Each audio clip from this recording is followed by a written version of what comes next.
Welcome back to the next session, everybody. And David, back to you. Thank you. Jeanette, thanks so much. I live in McLean, Virginia, just outside of Washington, D.C., and I have the privilege to meet so many of us who work, of us, who work in digital asset management around the world. And every once in a while, I get the chance to meet a colleague here in the area of the nation, of our nation's capital, and to get a sense of what's behind the scenes of some of the institutions that I interact directly with. So when I saw this presentation come in, how I survived a digital transformation of one parent company with 12 properties and corporate divisions, I thought, well, that's a great topic, and was so delighted that Lori Meyers, the dam manager responsible for this, is actually a neighbor of mine right here in Arlington, Virginia. Lori's put together a very thoughtful presentation based on what she has done with Monumental Sports and Entertainment. You'll learn about the brands from her. I'm not going to say. And Lori, it's been a delight working with you and with this presentation, and of course, knowing you collegially here in the Washington area. Over to you, and we'll look forward to your questions as Lori wraps up her presentations in a little while. Thanks, David. So welcome to How I Survived a Digital Transformation.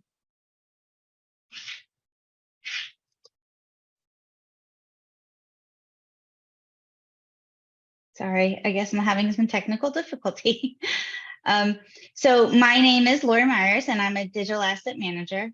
In January 2020, I was hired at Monumental Sports and Entertainment, also known as MSE. I was brought on at MSE to build out their dam system. At the time, MSE was saving files on shared drives and network drives and external hard drives and local machines. And so because of this, version control was non-existent and finding files was difficult.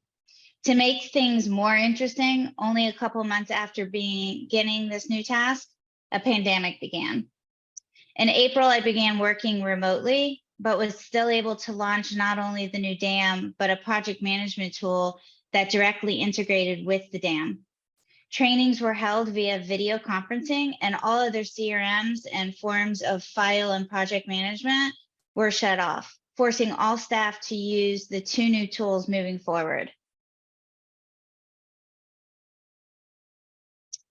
Let me start with who MSE is. They are a sports and entertainment company made up of 6 professional teams, 4 venues, and a handful of other corporate divisions. All MSE entities you see here listed were to be included in the dam and project management build-out. In order to make sure that the dam would not only work at the time of launch, I had to make sure to create file structures that would be scalable to try and accommodate for future needs. I met with stakeholders from each of the entities to confirm that their area of the dam worked for them. We reviewed their current folder trees and determined a new minimized structure to decrease the number of clicks. Groups were created for roles and permissions, which were assigned to every employee through the single sign-on, or SSO based on which entity they worked for and how much access they should have. Before ingesting any files, we took the time to audit all the different existing drives to ensure only necessary assets were migrated into the dam. Once files were uploaded, we started with a small group of super users from each entity to review the structure and folder trees and overall user experience, which in turn provided the opportunity to make updates prior to launching with the entire company. Once the dam was set up, next was to begin work on the project management tool. At MSE, the creative team was constantly designing new sales and marketing materials, along with game promotional items and much, much more. These completed assets, along with the raw files, needed to be reviewed and uploaded to the dam. I started by creating a workflow with an intake form that took into account any previous stopgaps notated by the designers to verify once a new request was received, all necessary information was provided, and work could begin immediately. Review processes were built into the timeline to safeguard brand standards, were met before the requester was notified to review their new creative. Once the asset was marked approved, the final step was to utilize the integration with the DAM to upload the asset with all the metadata that was captured along the way to help save on time. Multiple live video conferencing training sessions with Q&A were held the first couple of weeks after the DAM and the PM tools were launched. I also created how-to PDFs that were available in the DAM that showed screenshots with click-by-click instructions. For more visual learners, each PDF had a coordinating video that was less than 2 minutes that was also available in the DAM. And of course, I was also available for any one-on-one assistance that was needed. Once the DAM and the project management tools were launched and training was completed, I then handled regular maintenance and review of both systems. Within the DAM, daily responsibilities included adding new users with proper roles and permissions that match the Active Directories for SSO, reviewing, editing, and approving new uploaded assets, and completing audits to make sure taxonomy and metadata were accurate to ensure assets were findable.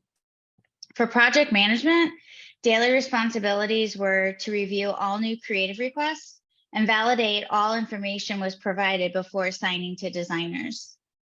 To review all active requests, to verify all steps were being completed on time and in proper order.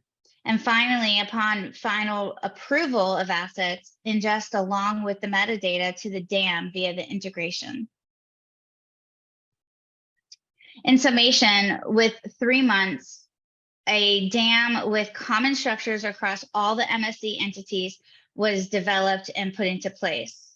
All assets were audited prior to migrating them into the DAM, and a workflow taking into account review time and maintaining brand standards was included for new creative requests, which were then directly uploaded from the project management tool into the DAM, including all the metadata that was captured from the inception of the requests. Training then took place once the tools were launched, and from that point, the DAM and project management tools just required daily administration. A couple of months after the tools were launched, I did send out a user survey, and with that information was able to complete updates, but we constantly were making improvements to enhance the user experience along the way. Thank you.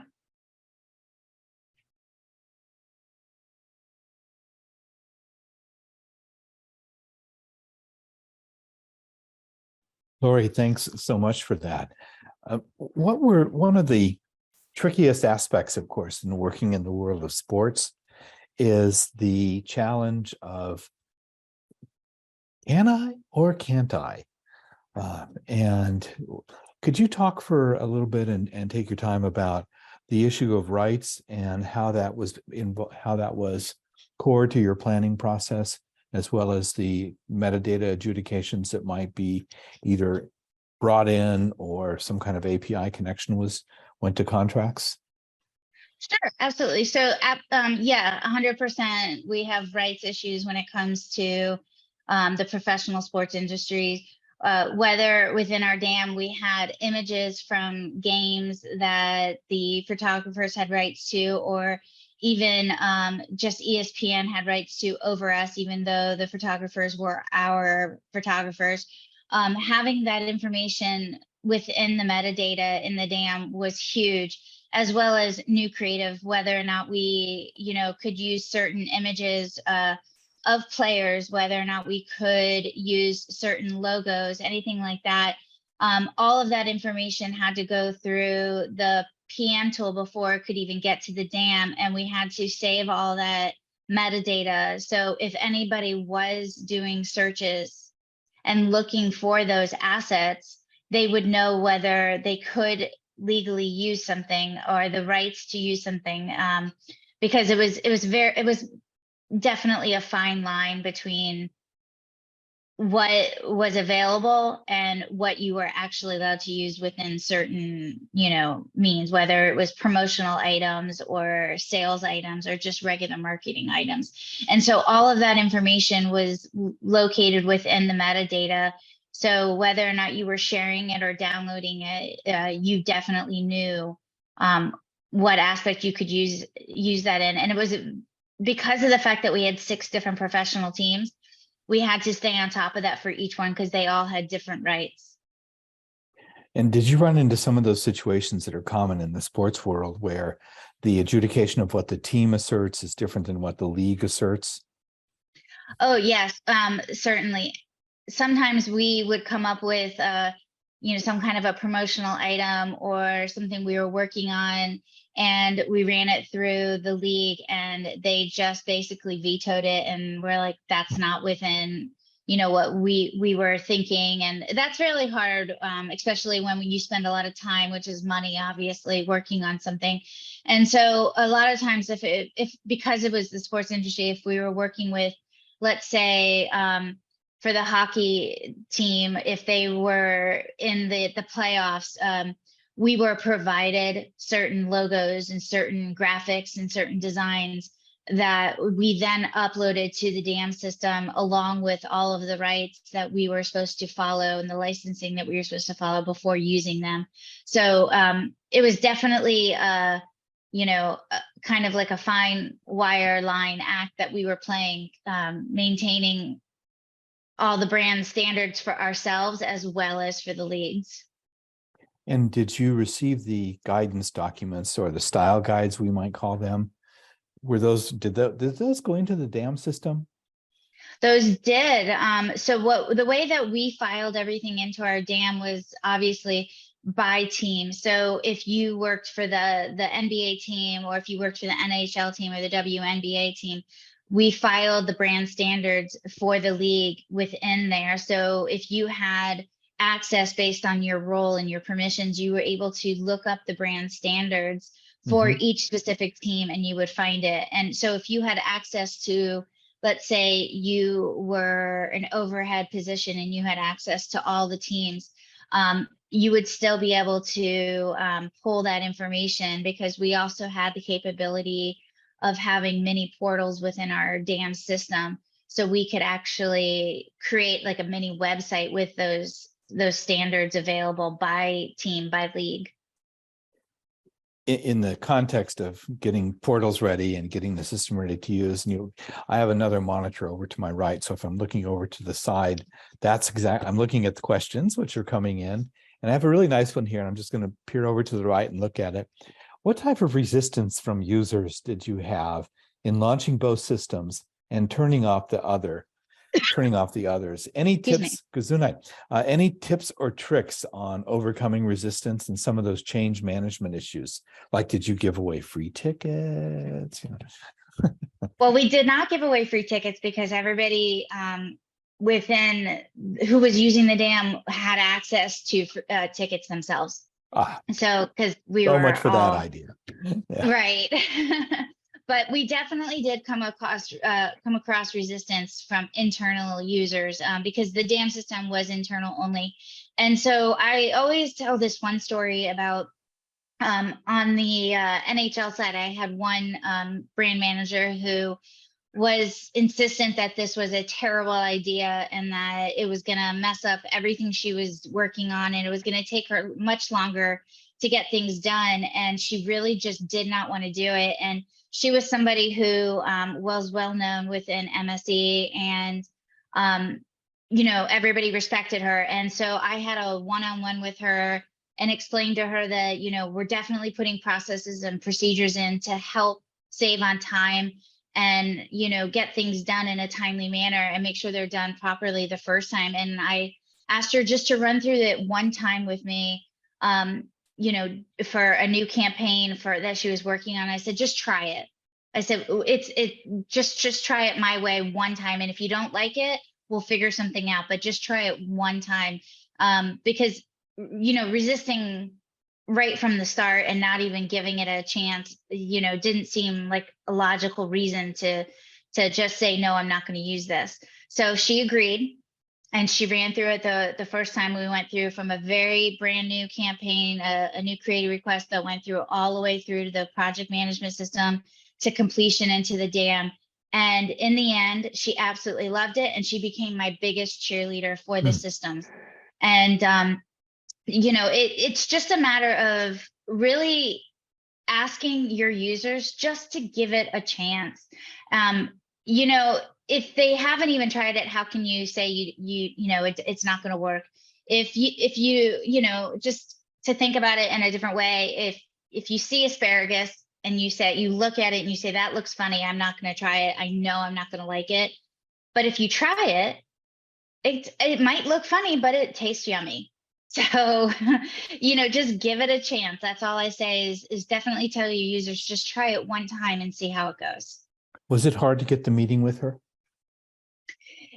It was actually, now that I think about it, she really did not answer my phone calls, did not answer my messages, didn't want to discuss it. But then because the number one thing that we had was upper management support for this, because it was going across the entire company, she was told to at least chat with me and try and work out whatever the issues were. And that's when she accepted my meeting and we had the conversation, and then she tried it. It would be so great if we could have almost like a reference deck of anecdotes and kind of a flashcard set, where in this case it was the writ of authority, and authority matters. And sometimes we all think because we know how good this is going to work, and why wouldn't everybody just do this? But there is resistance. And sometimes the dispensation of authority is core to transformation occurring, or to at least give it a chance. One of the great knockdown, drag-out battles, and how trivial this is, but in my career of DAM, was with one of the movie studios, where someone dug their heels in and was convinced that movie trailers were much more secure by bicycling them around the movie lot. And I love that story. And he was adamant that I'm never going to put trailers in that damn thing because somebody will be able to find them and not look at them. It's very common, understandable. I don't know if he owns stock in the bicycle messenger company, and what an experience to watch what all it took to have to get him to try it. And that doesn't always happen. So we had another question come in. I'd like to just read it because it's well phrased. How did you conduct the business analysis for MSC to ensure that all new users who will then later be utilizing the DAM would receive adjustments to their job descriptions to gain accountability and become better stewards of the DAM program for MSC? Wow, that's a great question. It is. I'm not sure if what we created changed their job responsibilities, but definitely could help them in the sense that dams are growing. They're starting to really show up everywhere, and not just in the professional sports industry, but obviously it's really everywhere. And to say that you've worked with a dam and you understand how it works and being a user inside of it, I think that's huge today. And if you go to, let's say you switch companies and you don't have any experience working in it, and somebody has to take the time to show you and explain to you what a dam actually can do, I think that's definitely prohibitive. And so just to be able to add to your list of responsibilities that you did at a position that you worked at, saying that I've worked in dams and I understand them and I know how to find assets for you fast, and really, make sure that we are not a cog that stops the whole gear system from running, but we can help you get things to run faster and better. I mean, I think that's definitely an asset to have within your resume. Yeah, I think it's a very persuasive positioning. And one of the things that all of us need to counsel who get the opportunity is to help HR and help HR understand that talent acquisition we're in a phase of the lowest unemployment ever, basically, and there's so many open positions in DAM and in DAM's adjacencies, and helping HR to see how to learn how to talk about this. It's one of those quiet corners, if I'm sure what you were doing at MSC, that to have a fresh and an updated perspective on what the requirements for the role are, and not just some cookie cutter thing that someone in HR has no concept of what this is doing. Absolutely. And, when I decided to leave MSC and they were going to be posting my position, they came to me and they asked me, do we need somebody who has experience in DAM, or can we just put anybody in this position? And I said, 100%, you need somebody with experience. Right. This system was built and is currently being maintained by somebody who has experience, and somebody who doesn't know what they're doing should not come into this role, because what would really happen would be a breakdown of workflows, and you don't want that when something is actually running smoothly. And a DAM system should be scalable and should always have room to grow, and you don't want to go backwards. You always want to move forward. So it's 100% a talent acquisition situation, making Yeah, and sure I that think, you have somebody who has that information. and in a number one, this is the digital currency of today's life. Without digital assets, the entire economy would just come to a screeching halt. Amazon would Absolutely. close tomorrow. And I think that lack of understanding in that we are still educating executives, and we're not doing a good job in the business schools, that this is how liquidity is maintained in a digital economy, by the use of digital assets to buttress and support and reinforce, and then to take that in something with the velocity of sports and think, well, why don't we just go get somebody who was XYZ? Is so silly, but we'll get there. I promise everybody. We're working hard to get there. So another interesting question: what type of asset lifecycle maintenance process do you have in place? Think of this kind of from the archiving, security, asset evolution point of view. Absolutely. So within the sports industry, it's really important to have an archiving system in place, because in the situation of a professional team, you have players who come and go, really, and they get traded, and or they retire, or they just they don't get renewed again. And the big thing with that is once somebody has left your team, you're no longer allowed to use their likability, their images, anything like that. So it was huge for us to make sure that if somebody did leave the team, we still maintained those assets, those images, whether it was marketing materials, sales materials, or just photos, and made them searchable, but not downloadable or shareable, because those are no longer allowed.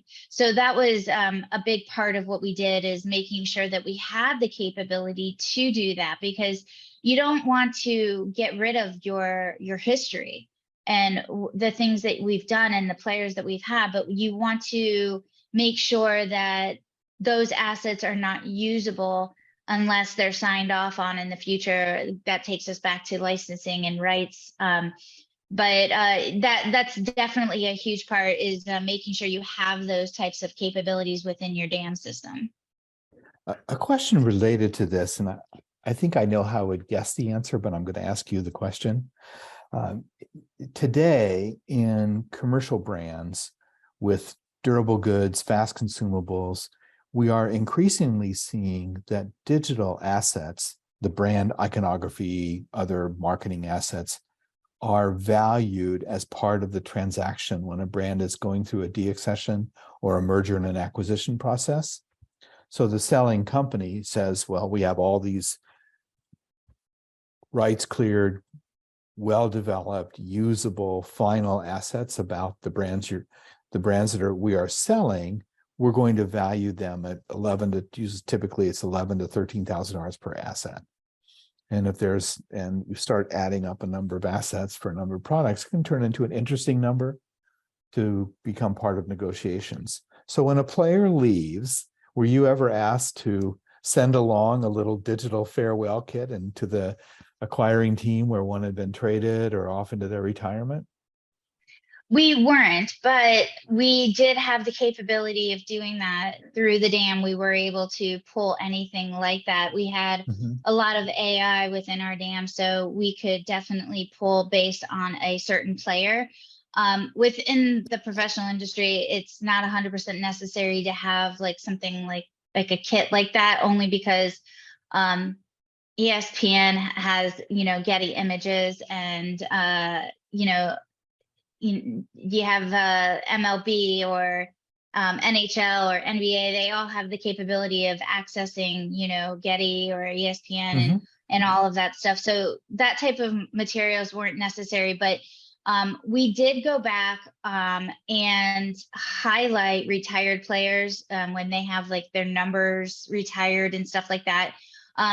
We do have the capability of going back into our systems and pulling all of the necessary information and metadata back together to create the promotional items for, things like numbers being retired. So that information is available. It's just not widely shared. Nice. And we have a question that came in that I'm going to, again, excuse me, just turn off camera to the side anyways. And it kind of relates to this. Does the dam operate more as a source of final materials, or the creative group's sandbox of pieces and parts allowed to be in the dam? So yeah, another great question. So for the majority of our users, I would say that the dam looked like it was definitely just for final materials. The creative side, we were able to create what we called a dam inside of a dam, really.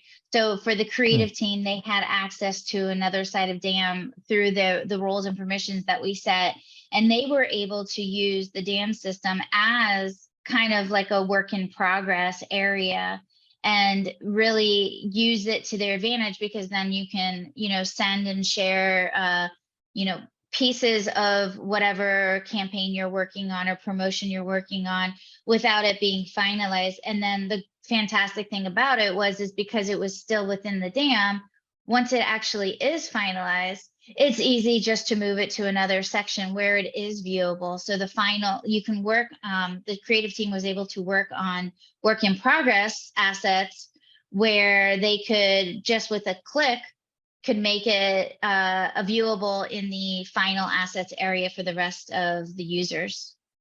I think that's such an excellent standard of practice to parse that, and then to have a place where if you're allowing agency access or a special program is going on, those are the allowable assets, period, end of discussion. So we had an interesting question come in that maybe we'll wrap up with. As a consumer of sports, I'm going to paraphrase the question. As a consumer of sports, I can watch sports and see content in so many different devices, both time-based media and still images. Were there some that stumped you all and the team, like, oh, I can't believe we now have to present this asset in that format? Or was it just a state of being that you were always looking at transformers and new ways of altering the basic binary content? Yeah, I think for the creative team, it was definitely something that we had to think about. You have different views and different capabilities, versus a TV screen versus a computer monitor versus your phone. So you have different size capabilities and different information that you can share. And so we definitely had to take that into account. What is the most important thing that needs to be seen on these assets, and what is it that we want to make sure we get our point across? And so we definitely had to take that into account.